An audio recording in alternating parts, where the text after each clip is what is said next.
తప్పెట్ల సంబరాలతో సాగిన సాహిత్య ప్రవాహం. షార్వాణి మాసపత్రికలో ప్రచురించబడిన నా సమీక్షా వ్యాసం మీకోసం. తప్పెట్ల సంబరాలతో సాగిన సాహిత్య ప్రవాహం. పాలేటి మీద పూర్తయిన గంగమ్మ సాగర్ రిజర్వాయర్ ప్రారంభోత్సవానికి విచ్చేసిన నర్మదా బచావ్ ఉద్యమకారిణి మేధా పాట్కర్ ప్రపంచంలోని పచ్చదనాన్ని తన చిరునవ్వుల చిరునామాగా మార్చుకుంటూ గంభీరంగా ముందుకు నడుస్తున్నారు. అటు ఇటు కిక్కిరిసిన జనసందోహం ఆమెకు దండాలు పెడుతున్నారు. ఎదురుగా సమావేశం కోసం ఏర్పాటు చేసిన పెద్ద వేదిక ఒకటి కనబడుతోంది. ఇసుక తిన్నెల మీద ఎటు చూసినా జనం. చుట్టూ 14 పల్లెల ఇతర రాష్ట్రాలకు వెళ్ళిన వాళ్ళు సైతం రిజర్వాయర్ నీటి అలల మీద సంతకాలు చేయటానికి వచ్చారు. చుట్టూ 14 పల్లెల జనమే కాదు, ఒకప్పుడు పోలీసులకు భయపడి ఇతర రాష్ట్రాలకు వెళ్ళిన వాళ్ళు సైతం రిజర్వాయర్ నీటి అలల మీద సంతకాలు చేయటానికి వచ్చారు. రెక్కలు వచ్చిన పక్షిలా కోలాహలం ఆ ప్రాంతమంతా ఎగురుతోంది. గాయకులు తనివి తీరా పాటలు పాడుతున్నారు. కళాకారులు కళా ప్రదర్శనలతో చప్పట్లను కానుకలుగా స్వీకరిస్తున్నారు.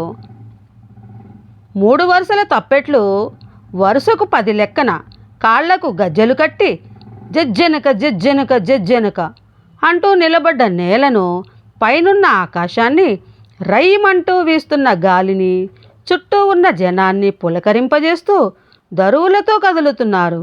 ఆ వరుసలో వాళ్లతో కలిసి నేను ఉన్నాను. ఇప్పుడు నా భుజానికి తప్పెట, దాని అంచు నా గుండెను వదలకుండా ముద్దాడుతూ ఉంది. ఏదో అలంకరణ కోసం నేను తప్పెటను భుజానికి తగిలించుకోలేదు.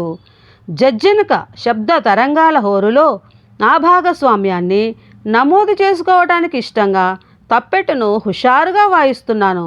ఇప్పుడు పాలేటి పల్లెలో ఈ తప్పెటే నా గుండెగా మారిన సందర్భం ఇది. నా భుజానికి వేలాడుతున్న తప్పెట వెంటనే ఒక దృశ్యంగా మారిపోయింది. ఆ దృశ్యం నిండా జజ్జెనక శబ్దాలే. వాయిద్యాలలో మహారాజా అలంకారం దానిది.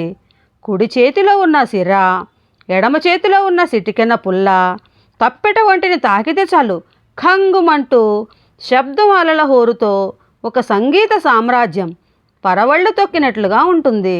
దాని తయారీ విధానాన్ని తెలుసుకున్న తరువాత తాజ్మహల్ నిర్మాణాన్ని అక్షరాలలో అందించిన ఉద్దండుల కంటే మరో 2 అడుగులు అదనంగా ఎత్తును కలిగిన సింహాసనం మీద ఈ నవలిక రచయిత కూర్చోవటం నా మీసాన్ని మరింతగా మెలివేయటానికి ఒక కారణంగా నిలిచింది.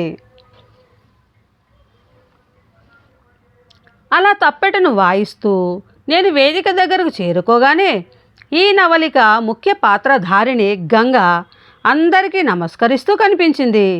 ఆమెకు ఎదురుగా వెళ్ళి నిలబడ్డాను. ఒక్కసారిగా నేను చంటి పిల్లాడిలా మారిపోయి ఆమె కళ్ళల్లోకి చూశాను. తల్లిలా ఆమె నవ్వింది. ఆమె కనురెప్పల మధ్య తన జీవితంలో జరిగిపోయిన దృశ్యాలు, సంఘటనలు, సందర్భాలు పుంఖానుపుంఖాలుగా ఒకదాన్ని మరొకటి త్రోసుకుంటూ నాతో పలకరించడానికి పోటీ పడ్డాయి. వాటి ముందు బడిలోని విద్యార్థిలా నేను మారిపోయాను. చేతులు కట్టుకొని ఆ దృశ్యాలు చెప్పేదంతా వింటున్నాను. సమస్తం చూస్తున్నాను. గతించిన దృశ్యాలలోకి పరకాయ ప్రవేశం చేసి గంగ జాతర నవలికలో నేను ఒక పాత్రగా మారిపోవటానికి సంతకాలు పెడుతున్నాను. అది కొన్నేళ్ల క్రిందటి మాట. ఆ మాటే ఇప్పుడు దృశ్యంగా మారి అల్లాడుతోంది. పెద్ద మాదిగా వెంకటరత్నం, భార్య రాహేలమ్మ దంపతులకు చాలా కాలం పిల్లలు కలగలేదు. చివరకు ఊర్లోనే ఉన్న దేవత గంగమ్మ తల్లిని ప్రార్థించాక కోటేరేసిన ముక్కు, తలనిండా ఎంట్రుకలతో అచ్చం ఆకాశంలో ఆరంజ్యోతిని మరపించే ఆడపిల్ల పుట్టింది. చూస్తుండగానే బడికి వెళ్ళే వయసు వచ్చింది. ఆ పిల్లకు బడిలో చేర్పించే వేళ నీ పేరేమిటని టీచరు అడిగితే గంగా అంటూ కళ్ళు పెద్దవి చేసి ముద్దుగా చెప్పింది. ఈ పేరొద్దు, మేరీ మార్గరెట్ అని రాయనా అంది టీచరు. గంగమ్మ అంశాన పుట్టిందని పేరు మార్చడానికి ససేమిరా ఒప్పుకోలేదు వెంకటరత్నం. సరిగ్గా అక్కడే తన దృఢమైన నిర్ణయాలకు 100కు 100 మార్కులు కొట్టేశాడు వెంకటరత్నం. ఈ నవలికలో వెంకటరత్నం పాత్ర పాఠకుల సంతృప్తి ఖాతాలలో శాశ్వతంగా జమ కాబడే ఓ సంపదకు ప్రతిరూపంగా నిలిచిపోతుంది. ఈ పాత్ర క్రొత్తగా సృష్టించబడింది కాదు.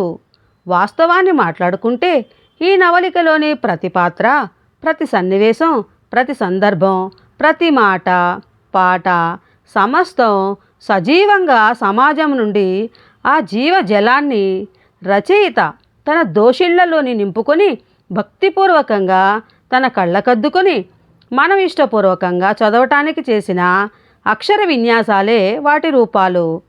పెద్ద మాదిగ వెంకటరత్నం తన పరివారంతో పెద్దగొల్ల ఇంటి ముందు సంబరం చేసి అక్కడి నుంచి పెద్దగొల్లను తరలించుకొని గంగమ్మ గుడికి బయలుదేరిన దృశ్యం నిండా వెంకటరత్నం ఒక ఊరేగింపులో మూల విరాట్టుగా కనిపిస్తాడు.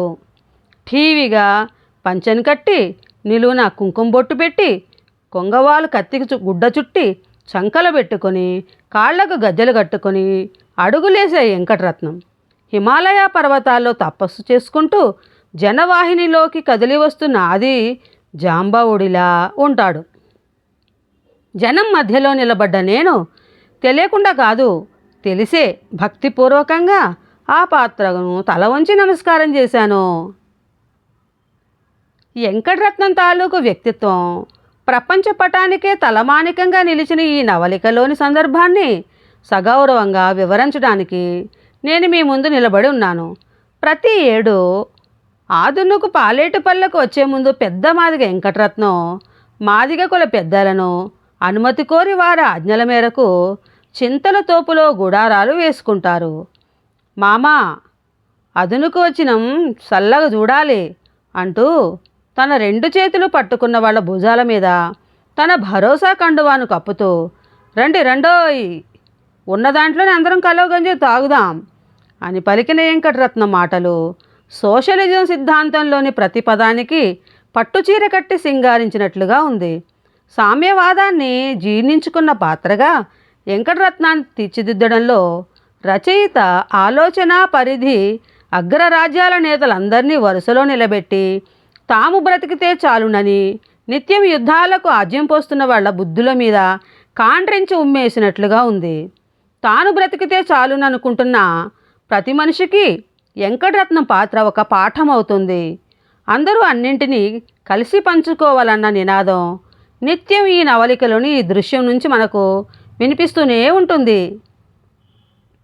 ఓ దేశాధినేతల్లారా, మీరంతా అణుబాంబుల తయారీని వదిలిపెట్టి వెంకటరత్నం మాటల్ని అమలు చేయండి అంటూ రచయిత తన స్వరాన్ని ప్రతి దేశం గుమ్మం ముందు శంఖంలా ఊదుతున్న దృశ్యాన్ని నేను చూస్తున్నాను.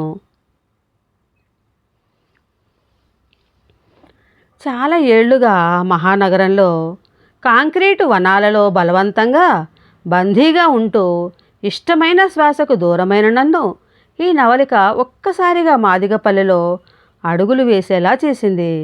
మాదిగపల్లెంతా పసుపు ధనియాలు నూరుతున్నారు. సద్దరొట్టెలు జంతికల్ని పెనాల మీద తిరగేస్తున్నారు. చిన్న చిన్న తగువులతో ఎడమొహం పెడమొహంగా ఉన్న మొగుడు పెళ్ళాలను పలకరించి పరామర్శించి వాళ్లను ఏకం చేసి వాళ్లను సైతం పండగలో భాగస్వాములుగా మార్చిన పెద్దరికం తన మీసాలు దువ్వుకుంటూ ముందుకు సాగుతోంది. పండగకి పబ్బానికి 2 డ్రాములు మింగకపోతే ప్రాణం హుషారుగా ఉండదని మగాళ్ళంతా జట్లు జట్లుగా కొట్టు ముందు హాజరవుతున్నారు. ఇంతలో మైదానంలో వేడుకలు విద్యలు ఊపందుకున్నాయి. సుమారు 100 కేజీలు 150 కేజీలు గుండ్రటి పందెపు రాళ్ళు మాఫ్టీని వీరులు ఆ జబ్బా ఈ జబ్బా చరివి రాయికి దండం పెట్టుకుని అవలీలగా ఎత్తుతూ ఉంటే ఆనందం పట్టలేక వారిని చైతన్యపరిచే దిశలో వృద్ధ కళాకారులతో కలిసి నేను కూడా నా డప్పుతో దరువేయడం నా జన్మ చేసుకున్న అదృష్ట రేఖల్లో ఒకటిగా భావిస్తున్నాను.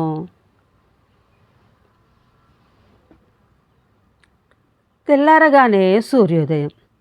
మాదిగపల్లెలోనే కళ్ళు తెరుస్తుందో అని అన్నట్లుగా మాదిగపల్లెలోనే కళ్ళు తెరుస్తుందేమోనన్నట్లుగా రచయిత ఆ ఉదయాన్ని రమణీయంగా కావ్యాలలోని దృశ్యాలకు దీటుగా ఈ నవలికలో అందిస్తున్నాడు. నేను నేరుగా అక్కడికి వెళ్ళాను. పక్షులు ఆహారం కోసం సాగిస్తున్నాయి. చింతల బాయికి మాదిగపల్లంతా బొంగలు శరవలు నీళ్ల చేత పట్టుకుని మంచినీళ్లకు వరుసలు వరుసలుగా పల్లె జనం వస్తున్నారు. నేను వెళ్ళి నా మూతి దగ్గర దోసిలు పట్టి వంగుతూ మంచినీళ్ళు అడిగాను. అక్కలు పోటీపడి నీళ్లు నా దోసిట్లో పోశారు. దాహం కోసం కాదు నేను ఆ నీళ్లను అడిగింది. నా అభిరుచిని తనివితీరా అభిషేకం చేసుకోవటానికి నా చేతుల్లోకి వంపిన ఆ నీళ్లను తనివితీరా కళ్ళకద్దుకున్నాను. దూరం నుంచి చూస్తూనే ఉన్నాను. పిచ్చిరెడ్డి మాటలు నాకు వినిపిస్తూనే ఉన్నాయి. ఒరే వెంకట నర్సు, నీ కూతురు గంగమ్మను నా కొడుకు ఎంగల్రెడ్డికి ఇస్తావంటరా అన్నాడు పిచ్చిరెడ్డి. ఆశ్చర్యపోయి, రామ ఎంతటి మాట! నువ్వేడా మేమేడా? మీకు చాకిరీ చేసి మీ ఉప్పు తిని బతికేటోళ్ళమి వద్దంటూ సున్నితంగా తిరస్కరించాడు వెంకటరత్నం. అయినా వదలలేదు పిచ్చిరెడ్డి. అరే ఏముందిరా వెంకటరత్నం, నిన్ను కోస్తే నెత్తురు, నన్ను కోస్తే పాలు వస్తాయంట్రా. ఎవరిని కోసినా నెత్తురే వచ్చేది అంటూ గంభీరంగా చూశాడు పిచ్చిరెడ్డి. ఈ మాటల్ని ఏదో ఒక సాధారణ సన్నివేశం కోసం రచయిత పిచ్చిరెడ్డి పాత్ర చేత పలికించలేదు. తరతరాలుగా మనుషుల్ని చేరవేస్తూ వేరు చేస్తూ ఫ్యూడలిజం అహంభావంతో ఎక్కువ తక్కువ కొలతలతో మనుషుల్ని పాతాళంలోకి అణగద్రొక్కుతూ అదే ధర్మం, అదే శాస్త్రం, అదే శాసనం అంటూ నిరంకుశంగా ప్రవర్తించిన ఒక వర్గ మానవ జాతి దురహంకారానికి పట్టిన బూజును దులిపే పాఠాలను తీవ్రమైన స్వరంతో బోధిస్తున్నాడు ఈ నవలిక రచయిత. ప్రపంచంలో మనుషులంతా సమానమేనన్న నినాదాన్ని ఒకప్పుడు అవమానాల ఆయుధాలతో శిరస్సులు ఖండించబడ్డ నేపథ్యం నుండి ఆయన మాట్లాడుతున్నాడు. ఇంకా ఎవరైనా ఎక్కడైనా చరిత్రహీనంగా ఆలోచించే మనుషులుంటే వచ్చి పిచ్చిరెడ్డి పాదాలకు నమస్కారం చేయండి అంటూ ఈ సన్నివేశం గాఢమైన సందేశాన్ని అందిస్తోంది. ఈ సన్నివేశం జరిగిన వేదిక మీద వెంకటరత్నం మేనత్తలు నవమ్మ, కరుణమ్మలు ఆ కాలంలోనే BA డిగ్రీ చదివి ఐవారమ్మలు అయిన అరుదైన సంగతులు. ఈ దృశ్యానికి మామిడాకు తోరణాల్లా సరికొత్త గీతాలకు స్వరకల్పన చేస్తున్నాయి. తన కూతురు గంగ పెళ్లి విషయంలో పిచ్చిరెడ్డి మాటను కాదన్న వెంకటరత్నం, నా పెళ్ళాం తమ్ముడు మంచి డప్పులు పనోడు,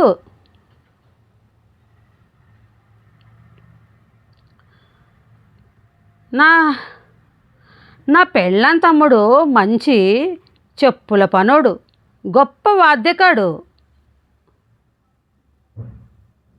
ఈ 4 పల్లెల్లో పేరు తగిలినోడు వాడికి ఇచ్చి చేస్తాను అంటోంది నా పెళ్ళాం దొర అన్నాడు. అనడమే కాదు, ఆ తర్వాత పెళ్ళాం మాటకు సంతోషంగా తల ఊపాడు కూడా. ఈ సన్నివేశం వెంకటరత్నం వ్యక్తిత్వాన్ని 10 రెట్లు ఎత్తుకు పెంచింది. రెడ్డిగారు అవకాశం ఇచ్చారు కదా అని ఆశపడలేదు. కాళ్లకు దండాలు పెట్టి రెడ్డిగారిని కీర్తించలేదు. కూతురు గంగ పెళ్లి విషయంలో తన భార్య అంతరంగ నిర్ణయానికి సముచితమైన గౌరవాన్ని ఇచ్చాడు. భర్తగా పురుషాహంకారాన్ని ప్రదర్శించే అవకాశాన్ని భూమిలో పాతేసి భార్య పట్ల చూపించే అనురాగానికి పట్టం కట్టాడు. భార్య కోరిక ప్రకారమే కూతురు పెళ్లి ఆశీర్వాదంతో జరిగిపోయింది. వరుసగా పంటలు పండినట్లు 2 మగపిల్లలకు జన్మనిచ్చింది గంగ.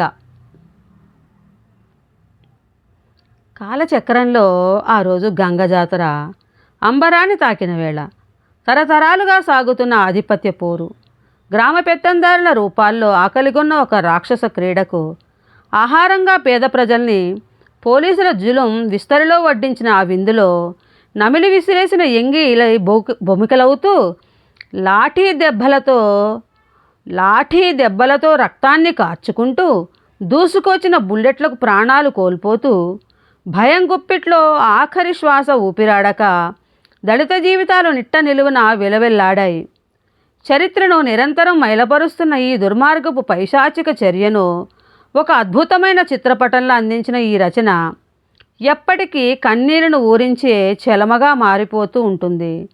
నవలికలో వర్ణించిన గంగమ్మ జాతర ఇప్పుడు నా దగ్గరికే వచ్చి నా గదిలో నా ముందే జరుగుతోంది. నన్ను అందులో ఒక పాత్రధారుని చేసి పోలీసుల లాఠీ దెబ్బల్ని నా ఒంటి మీద కూడా నమోదు చేసుకోవడానికి అవకాశం కల్పించిన ఈ సహజత్వ సౌందర్య సజీవ రచనా సామర్థ్యానికి నా అభినందన ఆలింగనాన్ని బహుమతిగా ఇస్తున్నాను.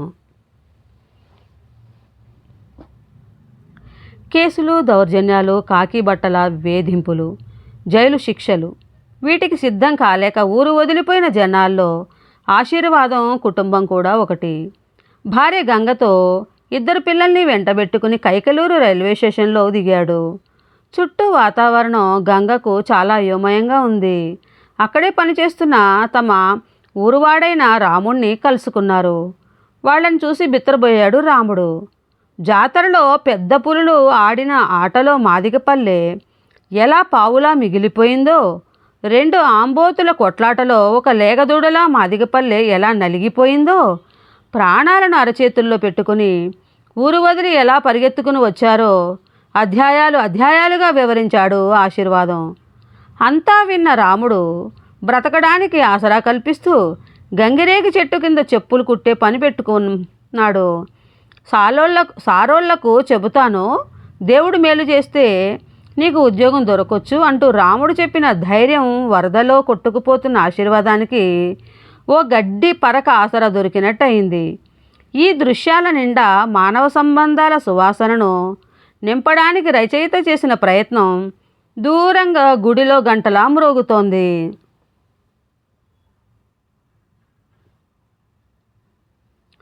ఉన్నంతలో గుట్టుగా సంసారం సాగుతున్న దారిలో నిప్పులు కురిపిస్తూ కాలం కలిసిరాక జబ్బులు దాడి చేసి ఆశీర్వాదాన్ని చావుదాకా తీసుకెళ్ళాయి.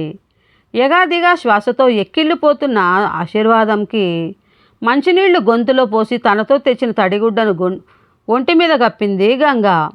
పిల్లలు కొడుకులిద్దరూ వాళ్ళ అయ్య మీద వాలుతున్న ఈగల్ని ఓ పాత తువ్వాలతో ఇసురుతున్నారు.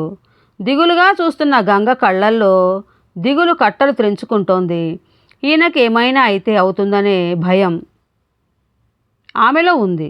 ఆ తరువాత సొంతూరు పాలేటిపల్లికి పోయి అమ్మ అయ్య నీడన బతుకుదామనుకుంటే జనం ఈసిరే మాటల ఈటల్ని భరించడం కష్టం. దానికి తోడు పైగా ఊర్లో తాగే నీళ్ల నిండా భూతంలా తొంగి చూస్తున్న ఫ్లోరైడ్ కూరలకు తన బిడ్డల్ని బలి చేయటం ఆమెకు ఇష్టం లేదు. ఇక్కడ ఎలాగైనా బ్రతకాలనుకుంది. మూలుగుతున్న మొగుడి వైపు మెల్లగా చూసింది. ఆశీర్వాదం ఏదో చెప్పాలనుకుని చెప్పలేకపోతున్నాడు. ఇంతలో సూర్యుడు అస్తమిస్తూ తనకు తోడుగా ఆశీర్వాదాన్ని తీసుకుపోయాడు. గంగ దుఃఖానికి గుండె పిండిన కన్నీరు 8వ సముద్రంలా మారిపోయింది. భోరుమని విలపిస్తున్న పిల్లల వేదనను చూసి తట్టుకోలేని గాలి ఊపిరాడక ఉక్కిరిబిక్కిరవుతోంది. ఈ విషాద దృశ్యాన్ని చిత్రీకరిస్తూ కంపించిన రచయిత కలం విరామం లేకుండా ఏడుస్తున్న గంగ కన్నీళ్లను తుడిచి ఓదార్చడానికి ముందుకొచ్చింది.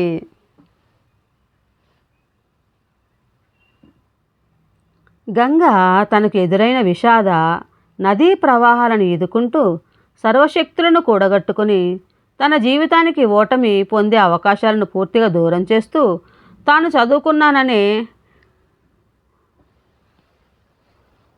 చదువుకున్నా సరే తన భర్త చెప్పులు కుట్టిన చోటుని తిరిగి ఆ వృత్తిని ప్రారంభించి కష్టాలను నష్టాలను భరిస్తూ కన్నీళ్లకు కృంగిపోకుండా మంచి మనుషుల ఆదరణకు అర్హత సంపాదించుకుంటూ ఎదురైన సవాళ్లను ఛేదించుకుంటూ తనను తాను మలుచుకుంటూ మార్పులకు తగినట్లుగా మనసును దృఢపరుచుకుంటూ తన వ్యక్తిత్వానికి ఔన్నత్యానికి వన్నెతరగని మెరుగుల్ని సొంతం చేసుకుంటూ త్యాగమనే లక్ష్యాలకు ఊపిరిగా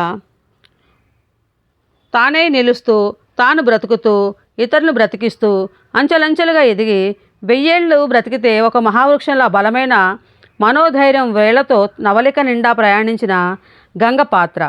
సాహితీవేత్తలు గతంలో సృష్టించిన ఎన్నో మహిళామణుల పాత్రలకు ధీటుగా ఆ వరుసలో నిలబడ్డానికి సంపూర్ణ సాధికారతను సాధించుకుంది. ముఖ్యంగా పాలేటి మీద గంగమ్మ సాగర్ రిజర్వాయర్ను సాధించి తరతరాలుగా పీడిస్తున్న ఫ్లోరైడ్ భూతానికి శాశ్వత సమాధిని నిర్మించింది. అకాల మరణాలకు అడ్డుకట్ట వేసి వేలాది మంది ప్రజల ఆరోగ్యానికి రక్షణగా ఒక శాశ్వత పరిష్కారాన్ని కోటలా నిర్మించి కాలం రాసే చరిత్ర నిండా గంగపాత్ర తన ప్రతిబింబాలను ముద్రించుకోగలిగింది.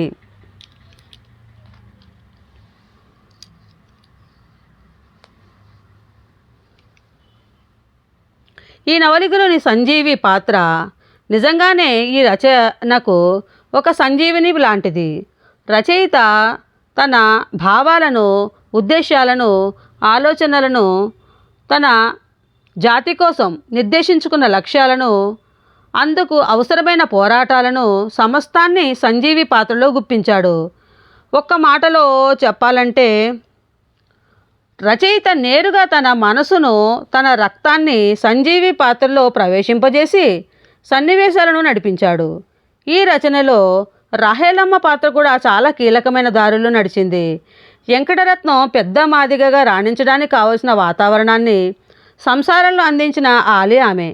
పెళ్ళైన కొత్తలో తిరునాళ్లకు వెళ్ళి గంగతో కలిసి బొమ్మ మోటారు సైకిల్ ఎక్కినట్లు ఫోటో దిగిన ఆశీర్వాదం తాను తాగి తడిసిన గంగతో సంసారం చేసిన 10 ఏళ్లలో ఏనాడైనా ఆమెను ఒక్క మాట అన్న పాపాన పోలేదు. అందుకే అతడు పోయాక అతడి లోటును గుర్తు చేసుకుంటూ, నీతో పాటి ఆ ప్లాట్ఫారం మీద పడుకుంటే స్వర్గంలో తిరిగినట్లు ఉండేది మామ అంటూ గంగ పెట్టుకున్న ఆ కన్నీళ్ల తడిలో ఆశీర్వాదం బొమ్మ ఒక మంచి భర్త స్థానాన్ని భర్తీ చేసినట్లుగా ఉంటుంది. సమయానుకూలంగా మారే మానవ నైజాలకు ప్రతీకగా రాముడు పాత్ర నిలుస్తోంది. ఇలా ఈ రచనలోని ప్రతి పాత్ర నిర్దిష్టమైన కొలతలతో సహజత్వాన్ని ఊపిరిగా పోసి రూపొందించబడినవే. రచయిత ప్రదర్శించిన ఈ నైపుణ్యమే నవలిక నాణ్యతకు తిరుగులేని పెట్టుబడిగా మారిపోయింది. ఈ నవలికలో చోటు చేసుకున్న గంగ జాతరలో జరిగిన దొమ్మీలు, పోలీసుల దౌర్జన్యం, కాల్పులు, ఇత్యాదులన్నీ అత్యంత సహజత్వాన్ని తమ ఊపిరికి ప్రాణవాయువుగా మార్చుకున్నాయి. ఈ నవలిక నేపథ్యంలోని ఆ ప్రాంత ప్రజలు శుభ అశుభ కార్యాలలో పాటించే ఆచార వ్యవహారాల సరళి, మాదిగ కులాలలోని నమ్మకాలు, వాళ్ళ మధ్య పెనవేసుకుపోయే మానవ సంబంధాలు, ప్రేమలు, అనురాగాలు, అనుబంధాలు, ఈ సంగతులన్నీ పాఠ్యపుస్తకాల్లోని అంశాల్లా వాటిని చదవగానే రక్తంలో జీర్ణించుకుపోతున్నాయి. ఆది పరాశక్తి ఆడనెమలిగా మారి పెట్టిన గుడ్లను నుంచి త్రిమూర్తుల జననం ఎలా జరిగిందో ఆ విధానాన్ని వివరించిన జాంబవ పురాణ పరిచయం ఆశ్చర్యాన్ని, ఆనందాన్ని కలిగించింది. ప్రతి దృశ్యంలోనూ మాదిగ సంస్కృతికి పట్టం కట్టిన రచయిత రచనా చమత్కారం జాతి రుణాన్ని వడ్డీతో సహా తీర్చుకుంటున్నట్లుగా ఉంది. ఒక ప్రాంత నీటి సమస్య పరిష్కార మార్గాలలో ప్రధానంగా ఈ నవలిక నడిచే మార్గాన్ని రచయిత నిర్దేశించుకున్న పాఠకులకు తెలియని, పరిచయం లేని అసంఖ్యాకమైన విషయాలను ఈ నవలిక అందించిన తీరు ఎన్నో ప్రమాణ స్థాయిల కిరీటాలను అందుకుందని చెప్పటానికి ఏ భాషలోని అక్షరాలైనా చాలా గర్వంగా సిద్ధపడుతున్నాయి. ఈ నవలికలోని దృశ్యాలను చదువుతూ సంతోషాన్ని పట్టలేక తప్పెట్లన్నీ కాసేపు విశ్రాంతి తీసుకుంటున్నా నేను మాత్రం నా భుజానికి వేలాడుతున్న తప్పెట మీద కుడి చేతిలో ఉన్న సిర్ర, ఎడమ చేతిలో ఉన్న సిటికెన్న పుల్లతో లయ విన్యాసానికి తెరదీసి జజ్జనక శబ్దాలకు ఆకాశం సాక్షిగా గజ్జలు కట్టి ఆడుతున్నాను. గంగజాతర నవలికను చదవడం నా అదృష్ట రేఖల్లో ఒకటిగా మార్చుకున్నాను. మిత్రుడు, కవి, సాహితీవేత్త, నిత్య సమాజ అధ్యయనశీలి యజ్రాశాస్త్రి మనసు మైదానం మీద విరబూసిన ఓ అద్భుత సాహిత్య పారిజాతం ఈ నవలిక. ప్రారంభ ముగింపులే కాదు, సమస్త దృశ్యాలను అత్యంత శక్తివంతంగా నడిపించిన ఆ కలం, ఆ శిల్పం, ఆ కథనం, ఆ నవల లక్షణాలు సలక్షణమైన ఒక జాతి చరిత్రను సమగ్రంగా ఈ లోకానికి అందించిన ఈ ప్రయత్నం సాహితీ చరిత్రలో తిరుగులేని విజయాలను నమోదు చేసుకుని నడిచే కాలానికి నిటారుగా నిలబడి సహృదయాలను పలకరించే ఒక ధ్వజస్తంభంలా నిలుస్తుందని ఆశిస్తూ గంగ జాతర నవలికను చదివి పులకరించిన పాఠకుడిగా నేను పొందిన అనుభూతుల్ని అక్షరీకరణం చేసినందుకు ఆనందిస్తూ ఎంతో సాహిత్య ఉజ్వల భవిష్యత్తును తన ఖాతాలో లిఖించుకొని దళిత కళా సంస్కృతిని కళాత్మకంగా ఒక నవలిక రూపంలో అందించిన ఎజ్రా శాస్త్రికి హృదయపూర్వక అభినందనలు అందజేస్తున్నాను. సాహిత్య ప్రపూర్ణ డాక్టర్ కేజీ వేణు. గంగా జాతర నవలిక వెల ₹150 ప్రతులకు దుగ్గినపల్లి ఎజ్రా శాస్త్రి, ఒంగోలు అని చెప్పి రాశారు. అబ్బా, ఏం రాశారండి! ఈ సమీక్ష వ్యాసాన్ని చదువుతుంటే ఎప్పుడెప్పుడు ఈ గంగా జాతర నవలను చదవాలా అని చాలా ఉత్సాహాన్ని కుతూహలాన్ని కలిగిస్తుంది. చాలా గొప్పగా రాశారండి ఈ యొక్క వ్యాసాన్ని నవల మీద. తప్పకుండా ఈ నవలని కొని చదవాలని నాకు అనిపిస్తుంది. ఓకే ఫ్రెండ్స్, నచ్చిందా మరి మీకు? నచ్చితే లైక్ చేయండి, షేర్ చేయండి, నా ఛానల్ సబ్స్క్రైబ్ చేసుకోండి ఫ్రెండ్స్. త్వరలోనే గంగా జాతర నవలని కొని వినేద్దాం, చదివేద్దాం. బాయ్. కరుణ సిరిమణి.